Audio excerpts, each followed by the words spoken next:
Makeover ko nga mare, yung nanay kong masarap. Sawa na raw kasi siya sa kulot, kaya ngayon lang kayo makakakita ng rebonded na aswang. O diba, napakaganda ng nanay ko, mukhang magkakaroon pa kami ng bunso nito.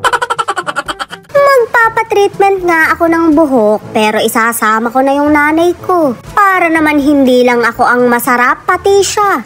Ring at sinundo ko na rin yung mga kaibigan ko para magsisarap din. Shoot mare, lagusan yata to papuntang Encantadia. Ngayon lang yata kami nagkita na hindi inuman ang gagawin. Nga yung kaibigan kong may 8 pieces na buhok at eto naman yung gagawa na sagana sa buhok. Napakaganda niya mare, pero balbasarado. Yung tipong hindi ka makakapagreklamo kapag nakulot agad yung reband mo. Parang anytime mare, bibigwasan ka na lang kabod. Ire-reband na nga yung nanay ko, kaya nilabas niya na yung jogging niya. Mare, wag kang bugok, hindi kami nag-avail ng extra service. May jogging din naman kami, pero hindi ganyan kalaki. Masyado mo kaming sinasampal na member kami ng fraternity. May batangan lumapit sa akin at kabod akong binigyan ng bracelet. Merong nakalagay na John 10:11. Mare, ano bang ibig sabihin nito?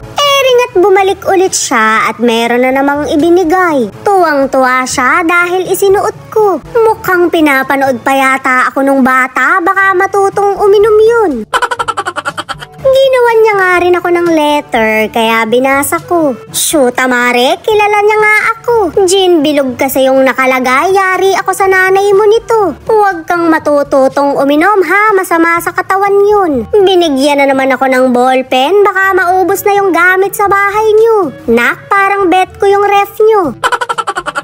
Masyado nga ang kilig ng kaibigan ko dahil pinuntahan siya ng asawa niya. Binalaan ko nga mare na bawal muna siyang sabunutan. Baka kasi makulot agad, karereband pa lang. Yun muna ka akong short hair ang isab niya.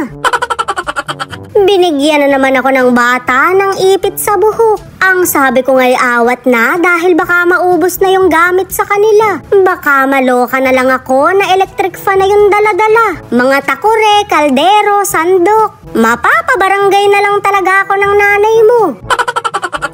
Tawang-tawa nga ako sa kaibigan ko dahil kabod na lang nag-labor. Ang sabi ko nga'y push at isang mahabang hinga. Mare, palabas na yung ulo ng bata, masyado bikangkang mo dyan.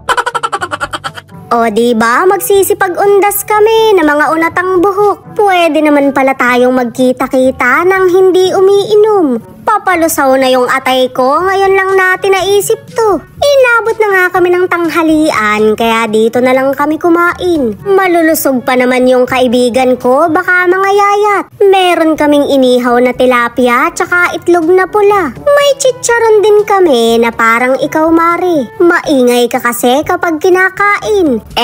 Baka jombagin ako ng nanay ko. O diba, nagmukha siyang tita mong galing sa ibang bansa. Yung tipong may pasalubong na Jergens at Toblerone. O mare, hindi ka lasing. Hindi dalawa paningin mo dahil kambal sila. Napakasasarap na lalo ng mga kaibigan ko.